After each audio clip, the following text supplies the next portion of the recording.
Señores, tenéis aquí una realidad histórica extraordinaria, importantísima. Se llama Tartesos, está emparentada con la Biblia y es la que los griegos reconocen como una gran civilización.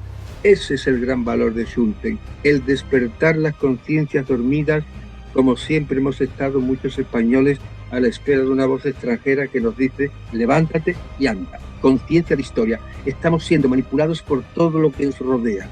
No le veo gran relación entre la Tarteso que he definido en el libro a la Tarteso que se nos quiere hacer construir en el Turuñuelo. Porque digo construir porque ellos han denominado el programa de investigación Construyendo Tartesos.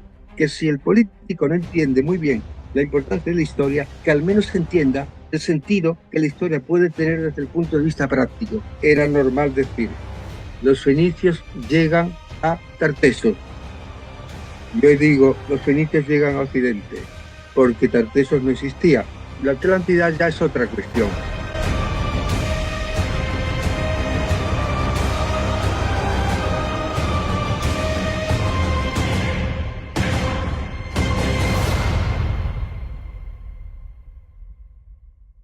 Bienvenidos un día más a Trincheras Ocultas, bienvenidos a un nuevo programa en el que vamos a meternos de lleno, vamos a retroceder en el tiempo y nos vamos a remontar al siglo X antes de Cristo y vamos a intentar comprender también un poco esa polémica que ha suscitado ahora mismo una controversia en torno a Tartesos. ¿Realmente existió esta civilización? Para ello tengo hoy la suerte de contar con Diego Ruiz Mata. Él ha publicado un libro con la editorial Almuzara que lleva por nombre Tartesos y Tartesios. Me gustaría ya comenzar a presentarle. Muchísimas gracias por estar hoy aquí con nosotros, Diego Ruiz. Buenas tardes. Muchas gracias Bueno, por la invitación que se hace. genial. Lo primero de todo, Diego, le quería preguntar qué le llevó a escribir este libro. Pues en realidad estoy en un momento donde estoy embarcado en una serie de libros que tienen mucho que ver con la protohistoria y sobre todo con la ciudad fenicia que yo excavo en el castillo de Doña Blanca, ¿no? Y mi tesis doctoral la inicié pues en el bronce final y dado que ahora tengo bastantes más datos, pues he querido actualizar lo que ya había escrito alguna vez sobre sobre Tartesos, que ha sido en el Planeta, en una edición de varios autores, artículos por supuesto, congresos, y Almuzara me propuso dentro del área de Tartesos, que tiene publicado varios libros, que por qué no actualizaba el libro. De hecho lo he hecho y ese es el libro que tiene entre las manos, Tartesos y Tartesios. ¿Usted piensa que podríamos marcar el inicio de España en Tartesos, como algunos historiadores sostienen? Es difícil porque la cuestión es que la península ibérica, para empezar, tiene pues, una gran diversidad, ¿no? Y sobre todo una gran dinámica de relaciones externas, porque, claro, antes de que empecemos a llamar tartesios y fenicios, podemos ver que durante el Neolítico hay una serie de relaciones entre Oriente y Occidente. Estoy hablando de 7.000 años antes de Cristo. He tenido la suerte también de excavar en Valencina de la Concepción, que está muy cerca de la ciudad de Sevilla, hace ya años, y pude ver una serie de materiales arqueológicos que no se conocían. Y empecé a investigar y pude ver que tenía relaciones con Oriente. ¿Dónde estamos situados? Hacia el 3000, 2500 antes de Cristo.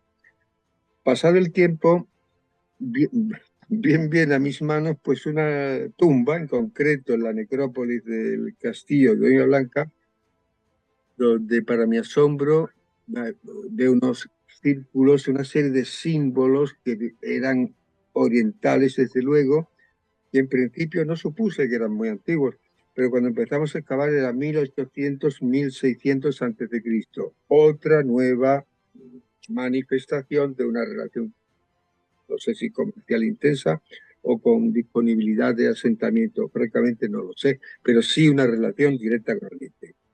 Pasado el tiempo, lo vemos ya en una serie de elementos micénicos, son muy escasos, pero los hay, y ya no se continúa o no se cesa la continuación de esas relaciones.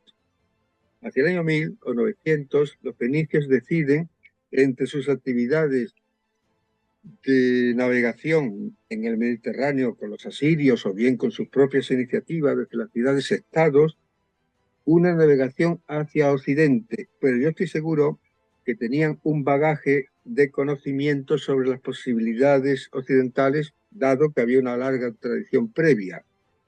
Claro, aquí le llamamos entonces a España, a la consecuencia de lo que es la última fase, que fue muy intensa, que es el tema fenicio, o al inicio de las relaciones desde el Neolítico, es complejo.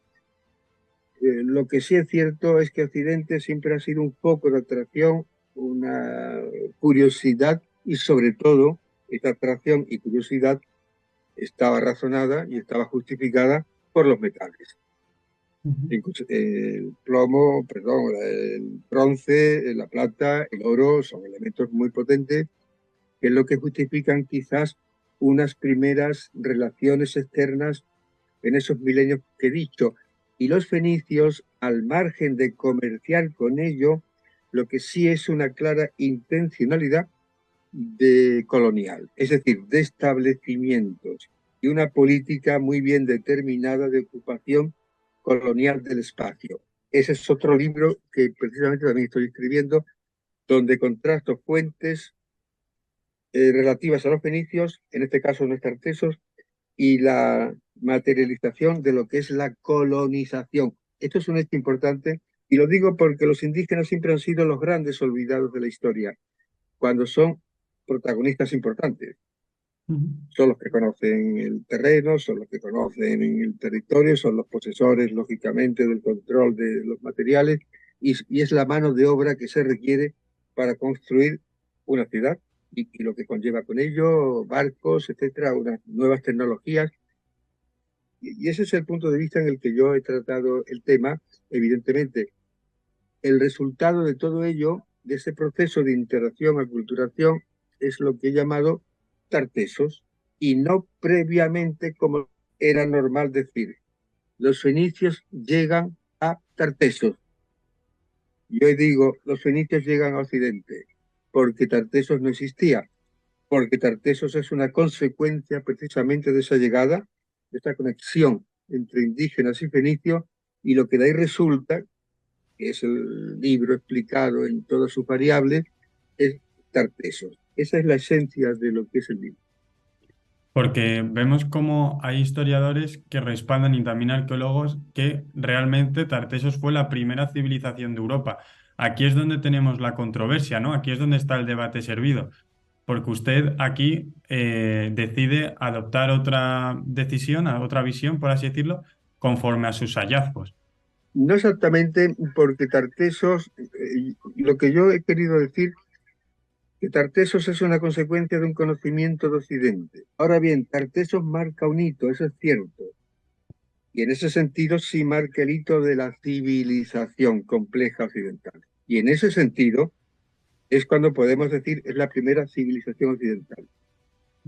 Mientras Francia e Inglaterra, por poner un ejemplo, estaban en otras situaciones culturales, nosotros teníamos un desarrollo muy importante a través de lo que es la ciudad y lo que significa una ciudad-estado, una sociedad compleja, socialmente construida, desde la política, desde el comercio internacional, porque hablamos de sistemas mundos o de nacionalización o de internacionalización, y esos conceptos son los que estamos viendo ahí reflejados en Tarteso: comercio a larga distancia, producción con autosuficiencia para ser los productos ser comerciados. Bueno, claro, en ese sentido es la gran civilización occidental, no te lo digo.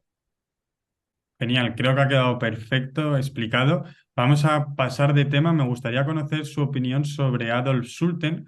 ¿Piensa que se le podría comparar con el descubridor de Troya, con Schliemann? ¿Piensa usted que están a la altura, que se les podría comparar? ¿Qué opina usted de Adolf Sulten? Liman fue el gran soñador, y es verdad que Homero tenía detrás una realidad poetizada en su Ilíada y la Odisea, eso es evidente, pero tenía una realidad. ¿Existió Troya? Sí. En la medida en que la pensó Homero, seguramente no. ¿Existió Agamenón? ¿Existió Helena? ¿Existió el amor de Paris y Helena que movió en realidad la guerra de Troya? Seguramente no. En este sentido, Schliemann creyó puntualmente y al pie de la letra el poema homérico y dio con Troya, igual que excavó en otras ciudades micénicas, por ejemplo, la patria de Agamenón, por ejemplo, Itaca, la patria de Odiseo, etcétera, etcétera. Llega Schulten años después y se informa a través de la Biblia y a través de los textos griegos y romanos, básicamente los griegos, que existe Tartessos, intenta revivir la experiencia de Troya en Occidente, pero con una diferencia, que cuando llega no encuentra a Tartessos, no la encontró, murió sin tener en sus manos un fragmento que pudiera decir: estoy delante de una cerámica tartésica. Es verdad que conocía las fuentes, pero también es verdad que no pudo tener la suerte que tuvo Schliemann de pasear por las murallas de Troya. Esa es la diferencia. ¿Y cuál es su valor? No el valor que nos dio sobre la posibilidad de conocer una Tartessos viva y existente, sino despertar a los españoles dormidos que por aquel momento solo conocían a Tartessos y no se ocupaban de ella. Y él dijo: señores, tenéis aquí una realidad histórica extraordinaria, importantísima. Se llama Tartessos, está emparentada con la Biblia y es la que los griegos reconocen como una gran civilización. Ese es el gran valor de Schulten, el despertar las conciencias dormidas, como siempre hemos estado muchos españoles a la espera de una voz extranjera que nos dice: levántate y anda. Ese es el gran valor de Schulten. Me parece espectacular esta reflexión que está lanzando usted ahora mismo. Usted, si tuviera que elegir, ¿con quién se siente más representado? ¿Con Schulten? ¿Con Schliemann? ¿Con cuál de los dos? Si tuviera que elegir a uno, ¿cuál elegiría? ¿Con quién se siente más representado? Yo iría a Lorca, a García Lorca, en un verso que dice: solo el misterio te hace soñar, solo el misterio. Por tanto, comería, desayunaría con Schliemann y merendaría con Schulten, porque ambos fueron dos soñadores. Qué bueno, qué bueno. Soñadores como quizás todavía se sigue pensando que existe la Atlántida. Todo esto que narró Platón podríamos decir que es un mito, ¿no? Diego, podríamos decir que es un mito todo esto. Sí, la Atlántida ya es otra cuestión.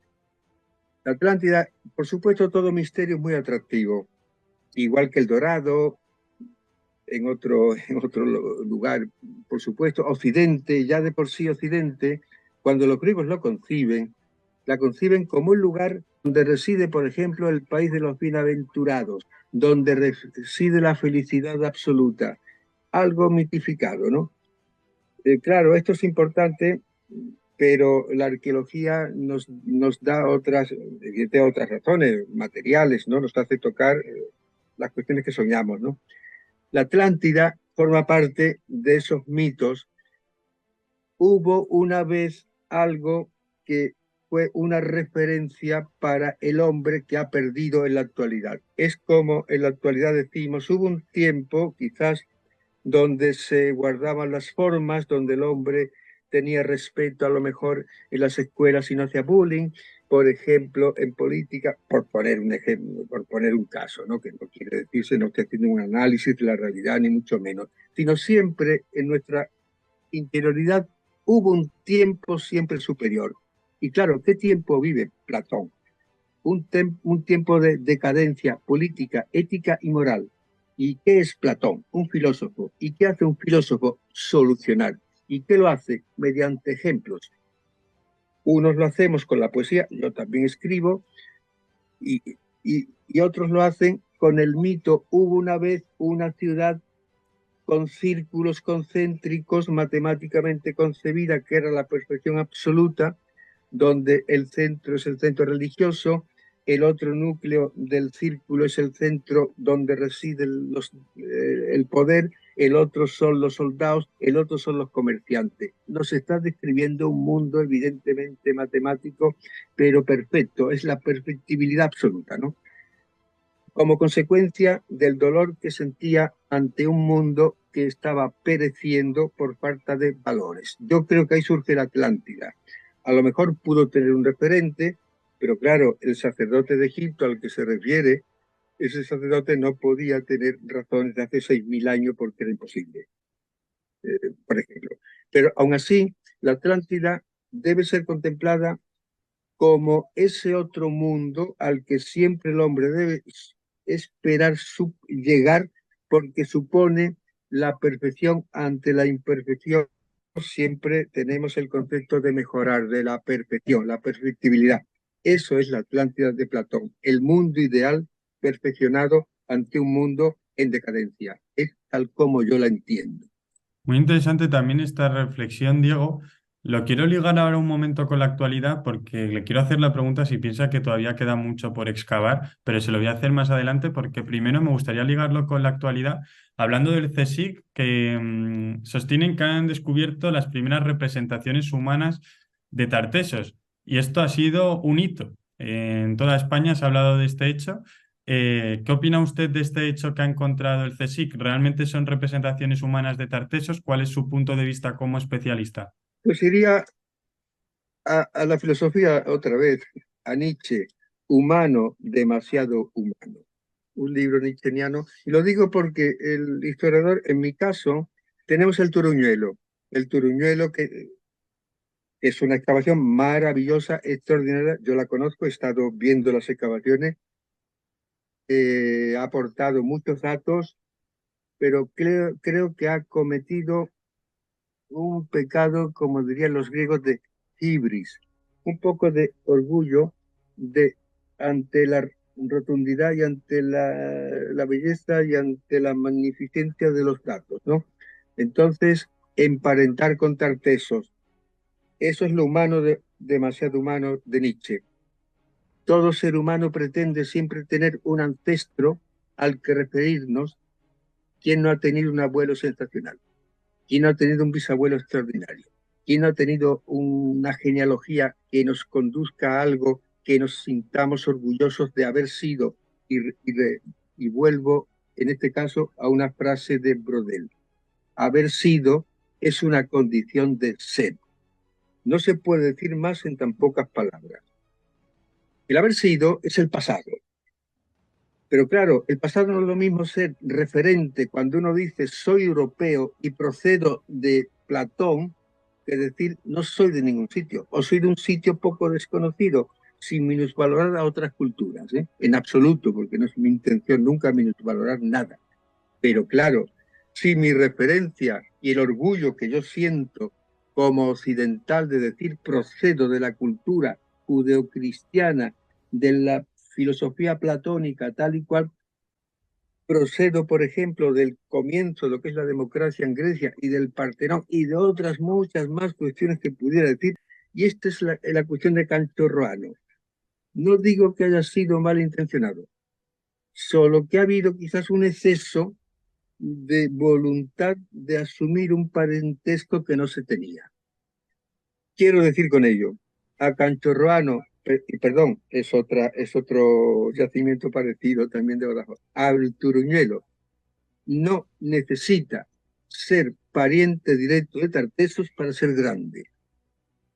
Es ese pecado de orgullo de hibris al que antes me he referido, porque por sí misma es suficientemente importante. Y de hecho, yo que conozco ambas regiones, claro está, mejor la del sur, más al sur, en el caso de Tarteso, no le veo gran relación entre la Tarteso que he definido en el libro a la Tarteso que se nos quiere hacer construir en el Turuñuelo. Porque digo construir porque ellos han denominado el programa de investigación Construyendo Tartesos. Y ese es el pecado de hibris, un poco de soberbia que ha habido, a mi parecer. Claro, porque ya partes de una hipótesis, construyendo Tartessos ya estás obligado a encontrar por así decirlo, estás obligado a encontrar una solución, estás obligado a encontrar algo que demuestre, ¿no? Que estás construyendo Tartessos. Ese yo creo que es el problema, claro. Y te quería preguntar, Diego, ¿te han consultado, te han llamado para debatir, para conocer quizás tu punto de vista como experto? No, me llamó un amigo mío, ingeniero, que tiene un programa también como el tuyo, que es Isaac Moreno, me parece, que sobre las calzadas romanas y demás. Ayer o antes yo lo conocía a él, ¿no? No lo hemos hecho nada porque solo me preguntó, ¿sería bueno hacer un programa donde Sebastián Celestino, que es íntimo amigo mío, porque fuimos los dos, yo vivo ahora en el puerto, porque me trasladé a Cádiz para investigar hace unos años, pero yo he vivido siempre en Madrid, en la Universidad Autónoma de Madrid. He estado, ha sido mi casa real, la Universidad Real ha sido la Universidad Autónoma de Madrid. Claro, allí también procede Sebastián Celestino, que es el director de las excavaciones y el director del CSIC. No me pareció oportuno hacer el debate por ahora. Quizás dentro de 15 o 20 días, calmado un poco la tempestad, a lo mejor sea bueno pues debatir con más tranquilidad. Mi ánimo no está ni tener la razón, ni mucho menos, sino debatir de algo importante. Porque entiendo que en estos momentos actuales el hombre está perdiendo el sentido de la historia. Se está convirtiendo en un ser que, obviamente, mediatizado por las noticias que le llegan, sin voluntad y sin conocimiento propio. O sea, en un robot. La inteligencia artificial llevada a la racionalidad que uno cree que ha salido de ella y es mentira, porque está absolutamente condicionado. ¿Cómo uno es libre con el conocimiento? Y sobre todo, la historia, porque la historia lo es todo, es lo material, es lo social, es lo religioso, son las relaciones, es la economía, compendia todo, de modo que te hace ver perfectamente la historia dónde estás situado tú, hombre del 2023, fecha la que sea hoy día. Y eso es importantísimo y me duele y me apena, y lo digo con rotundidad como profesor de universidad, que estamos en una decadencia y tengo que volver a Platón. Pero sí es verdad que la historia es una de las Marías de las que se hablaba antes, la religión, la política y la gimnasia, en tiempos hace muy antiguos. O sea, tres asignaturas sin importancia. La historia es lo que te hace apercibirte de la realidad. Cuando hablo de Tartessos, no lo hablo solo para que la gente lea un cuento, sino para que se sienta el orgullo de una pertenencia. Y eso sí, estamos perdiendo raíces culturales. Estamos perdiendo conciencia de cultura, conciencia de historia. Estamos siendo manipulados por todo lo que nos rodea. Y eso es muy grave. Y tenemos que, los intelectuales deben decir una palabrita, más de una palabra y varias palabritas ante la avalancha de insinuaciones que nos llegan, de conceptos de falsos, hoy se llaman fake news, pero bueno, de cuestiones que no responden a la realidad. En suma, ser libre, que es la máxima aspiración del hombre, y la libertad se adquiere con el conocimiento. Eso es lo que yo entiendo por humanidades que también se están perdiendo. Yo procedo de facultades de letras, como es lógico, de facultad de filosofía y letras, y he visto con horror y con pena, con tristeza y con rabia, cómo cada vez se le concede menos espacio a lo que son las historias, la filosofía, todo aquello que en realidad nos hace personas. Pero ¿en qué mundo estamos viviendo, por favor? Y ese libro que he escrito será continuado con otros, pero insistiendo siempre en lo mismo. Señores, es importante, no vean esto como una serie de suma de datos para presentarse a un concurso televisivo radiofónico, más bien televisivo ahora, a ver quién acierta más nombres y fechas de reyes. Por favor, seamos serios, seamos capaces de ir a lo esencial. Y lo esencial es saber exactamente qué significó Tarteso, qué significó la Reconquista, qué significaron los romanos, qué significó el judeocristianismo, qué han significado tantas cuestiones que han movido y han conformado esto que llamamos cultura occidental. No es algo, evidentemente, para tocarlo con frivolidad. Es importante.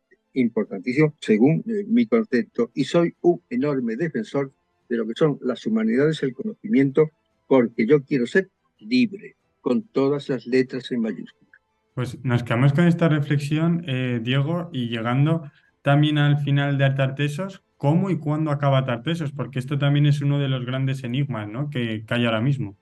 Tarteso, como todos los grandes imperios, por ejemplo, ¿cómo cayó Roma? ¿Quién iba a decir que fuese Roma? ¿Cómo están cayendo actualmente grandes mitos?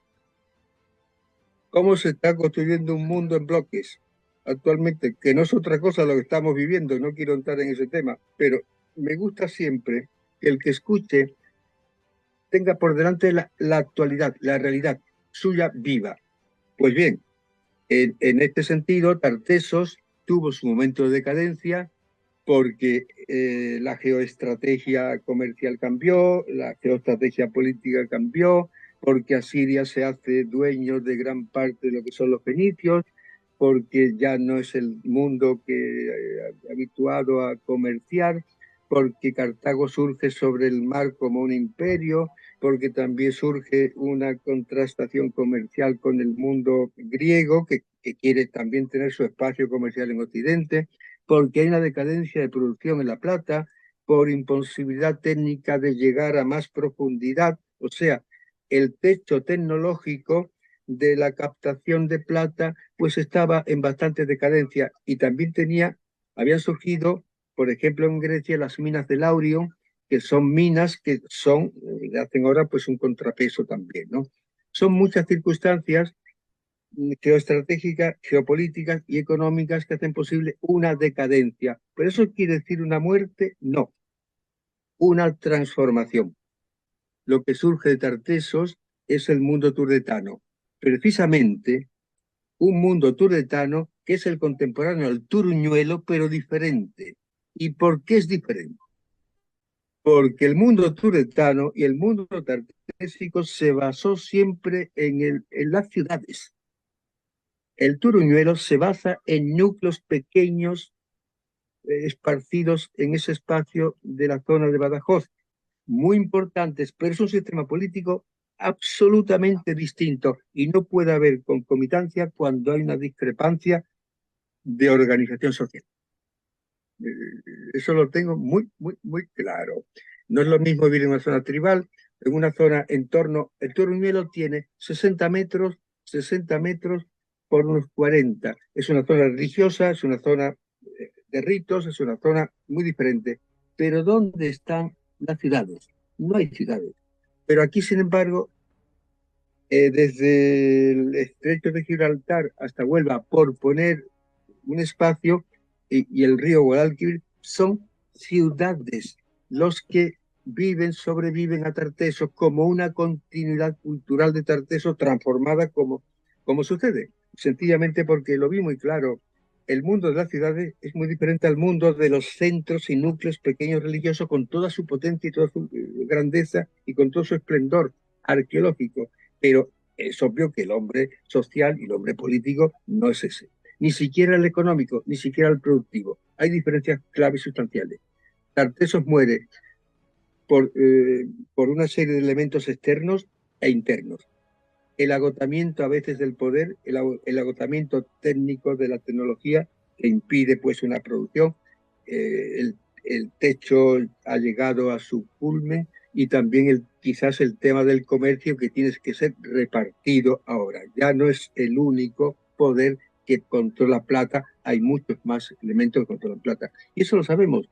Como sabemos que en 20 o 30 años los países productores de petróleo van a caer y eso sucederá otra cuestión y el mundo continuará. ¿Por qué lo digo también? Por la razón que antes he dicho, para que veamos que presente y pasado están intrínsecamente unidos, porque la historia, al fin y al cabo, lo que analiza es el hombre en su plenitud y en su diversidad. Y quien quiera separar al hombre de la historia está no haciendo nada más que, pues, me parece una gran estupidez. Me gustaría preguntarle, Diego, ¿Qué opina de ese libro ahora que recientemente ha fallecido Sánchez Dragó? ¿Nos podría contar un poco su opinión acerca de esa España mágica que relató en Gárgoris y Avidis? Él sabía perfectamente, conocía el tema de mitos, es una persona bastante inteligente, yo lo he leído con mucho entusiasmo. Él también sabe el límite, y es la España mágica, prácticamente casi así lo define, ¿no?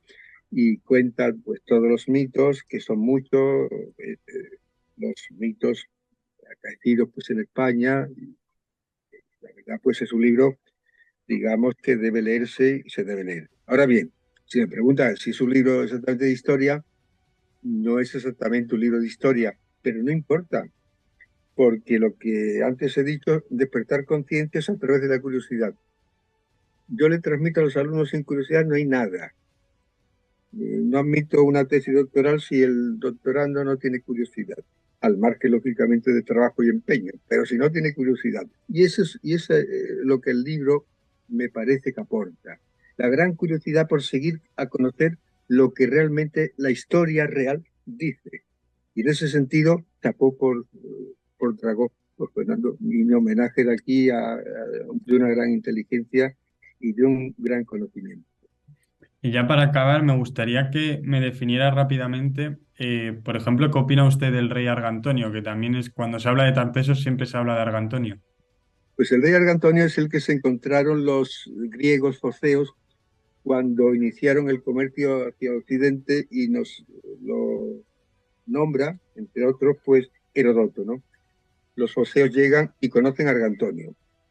Argantonio, además, ya muy mayor, reina 90 años o más de 90 años, y además es muy generoso porque ayuda a los foceos a rehacer sus murallas. Además, les invita a permanecer en su territorio, de modo que nos está dando una lesión de lo que se llama una convivencia pacífica, cosa que hoy es bastante difícil, luego también es un ejemplo. Y sobre todo, en Huelva sí hay una necrópolis donde hay un conjunto de enterramientos que yo no sé si está ahí Antonio enterrado. Lo que sí percibo es que a través de los restos materiales depositados en las tumbas, nos están sugiriendo, indicando la existencia de personajes de mucho poder político y mucho prestigio. ¿Es esa la monarquía? ¿Es ese Argantonio? Posiblemente.